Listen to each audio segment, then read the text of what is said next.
I remember last season in the bubble during the NBA playoffs, and even before the bubble during the NBA regular season, after the Rockets had made the commitment to go 100% to small ball after they traded Clint Capella.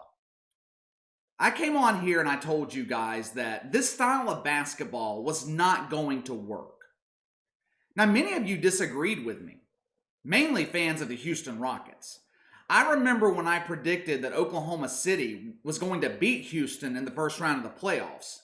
I received a lot of comments on how stupid and ignorant I was for thinking that. How small ball was the future of the NBA, and the Rockets were going to have a deep run in the playoffs. Now, of course, I was half wrong. I was wrong about Oklahoma City pulling the upset. But I was not wrong about Houston's lack of size eventually catching up with them. It is time to pay the banker in Houston. The loan is due. The decisions made over the past several years, the bad contracts, the bad trades, the commitment to small ball, the decisions made by Mike D'Antoni, Daryl Morey, the Rockets are about to suffer for it. Now, Mike D'Antoni and Daryl Morey, they're gone. They're gone. But franchise cornerstone James Harden, he's still there for the time being. Kind of. Now, Harden isn't blameless here either. Actually, James Harden had direct influence into a lot of the decisions that the Rockets have made over the past 7 or 8 years. He pushed to bring in Dwight Howard. That didn't work out. Howard and Harden, they couldn't get along. Now, at the time, because of his reputation, most people put the blame on Dwight Howard for that, for the duo of him and James Harden not working out. And rightfully so. I mean, Dwight Howard, he has been a nuisance and a locker room disruption for the bulk of his career. James Harden then wanted to bring in Chris Paul. Now, that worked for a little while. Then Harden and CP3, they started to have problems. Which is what happens when you have two ball-dominant point guards who require the ball in order to be effective. Then James Harden said, "Go out and get my boy Russ, then I'll be happy." After the CP3 debacle, James Harden pushed for Russell Westbrook. They were going to recreate the magic that they had in Oklahoma City. Yeah, that magic dissipated about as quickly as Russell Westbrook stepped off the plane in Houston. The Rockets essentially traded one ball-dominant point guard for another. It was the same situation. The difference, though, Chris Paul is better than Russell Westbrook. He's a better defender. He's damn sure a better shooter. Westbrook was a downgrade. And of course, it didn't work out between him and James Harden. 3 superstars paired with James Harden. 3 times, the situation failed. It struck out. At some point, James Harden has got to look in the mirror. Maybe it's not everyone else that's the problem. Maybe it is you that is the problem. So James Harden has created a mess, or at least he's had a hand in creating a mess in Houston. But this is the NBA. This isn't equivalent to real life, what you and I go through. See, in real life, if you and I make a mess at work or in our personal lives, we got to clean it up. No one else is going to clean it up for us. But when you're a superstar player in the NBA, you don't stick around and help clean up your mess. You find the quickest and the easiest way out of town. This type of thing seems to be happening with more and more regularity in the NBA. When the team needs their franchise player the most, when the chips are down, that's usually the point where the franchise player is wanting to push his way out of town. This is a dangerous precedent, and it's a precedent that has been set. NBA players have far too much power. I don't know if it's the guaranteed contracts or the fact that the NBA is a star-driven league instead of a team-driven league like the NFL, or maybe it's a combination of both. James Harden is 1 year into a 4-year contract, which I guess you could really consider it a 3-year contract. He's got a player option for his 4th season, but to waive that player option, he would be giving up $45 million. It's kind of hard to turn down that kind of money. What this basically means, and we've talked about this for a while here on the channel, NBA contracts are worthless. At least when you're talking about it from the perspective of the franchise. The contracts are great for the players. They sign on that dotted line. They are guaranteed every penny in that contract. But the team has little to no power. This situation going on right now in Houston is a prime example of that. James Harden decided that he wants out, decided that he wants to go and play for a title contender. The Rockets really don't have many options, if any at all.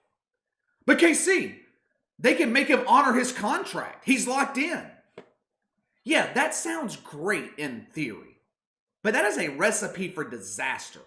The last thing you want in an NBA locker room is a disgruntled superstar player. One, you don't want someone on the roster who doesn't want to be there. And two, you run the risk of them dividing your locker room, or at a minimum, creating tension all season in the locker room. Now, I don't like the way that James Harden is handling this. And I think it could impact his popularity in the NBA. His entire career, James Harden has pretty much been a fan favorite. But the way that he is handling his exit from Houston could piss a lot of people off. He held out a training camp until a couple of days ago. He was off partying in Las Vegas, partying in Atlanta with random celebrities and rappers. All the while, his teammates and his new head coach are stuck answering the endless questions about where he is, when he's going to be there. James Harden's also taking heat for pretty much ignoring the NBA's COVID protocols. How dare he go out and party without wearing a mask? How dare he not quarantine himself before going to training camp? Now, me personally, I don't give a damn about any of that. The COVID protocols, in my opinion, are ridiculous. But I don't agree with James Harden holding out a training camp. Players holding out over money, over a contract extension, I get it. But James Harden, he's already got the guaranteed money. He's already got the fat contract. Not showing up somewhere where they're scheduled to pay you $40-something million, not many people are going to understand that.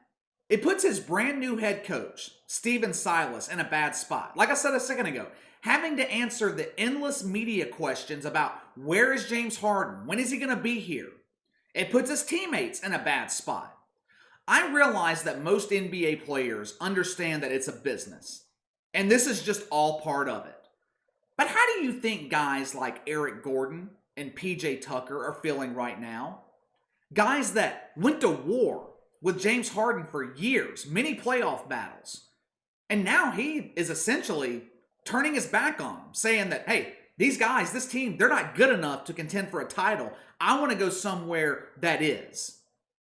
The Rockets are in a jam here. Not going to lie. The Rockets are in a jam. Like I said earlier, James Harden has left them with very few options. Now, they can play hardball with him, make him stay, honor his contract, but that just amounts to a wasted year or 2 years. Or they can trade him, but they'll never get equal value in return. Harden mentioned earlier this year that he wanted to head to Brooklyn. I don't think that's happening. But he also said the other day that he would like to rejoin Daryl Morey, head to Philadelphia. The Sixers, they also have Doc Rivers, a head coach with a championship pedigree. The problem with that, the problem with the Sixers, I don't think they're in a hurry. They traded for Seth Curry and Danny Green over the offseason to give them a three-point threat, the three-point threat that they lost when J.J. Redick walked out, or when they let him walk out. It's possible that Philadelphia wants to see what they have with their duo, Joel Embiid and Ben Simmons, what they can do again now that they have legitimate threats at the three-point line. If the Sixers start the season and they're winning at a good pace, they'll have no use for James Harden. Plus, the only way that I could see it working for Harden in Philadelphia is if he was paired with Joel Embiid. We've already seen him fail twice working alongside ball-dominant point guards. And I couldn't see it working with him and Ben Simmons. The Rockets don't need Ben Simmons. They just acquired John Wall in the Russell Westbrook trade. They already have a ball-dominant point guard. Now, here's what I see happening going forward with James Harden and the Rockets. Houston has been adamant that they are not going to rush into this. They're not rushing into anything, no matter how uncomfortable the situation becomes.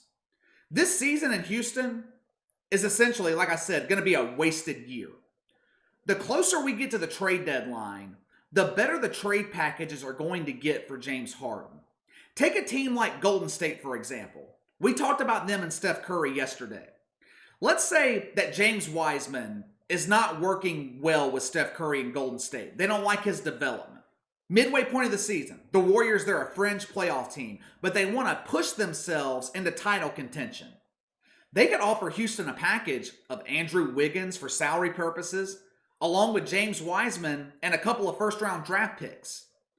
That gives Golden State the combination of Steph Curry and James Harden, and the Rockets get a young cornerstone piece to center their franchise around, along with the draft picks.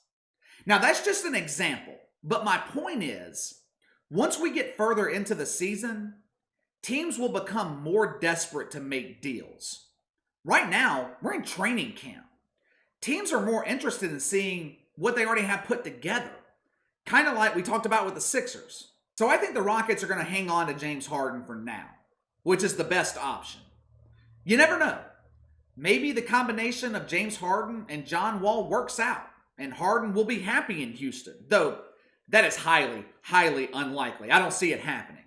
But without a doubt, the offers for James Harden will become much more appealing to the Rockets the closer we get to the trade deadline. All right, that's all for today. Hit that like and subscribe button. Click the notification bell to receive all notifications from the channel. Leave me a comment in the section below. Do players in the NBA have too much power? Also, if you think James Harden is going to leave Houston, where do you see him ending up? Let me know your thoughts. You can follow me on Twitter at KC_BTL84. Best way to contact me is by email at BTLKC84@gmail.com. I'll see you guys next time.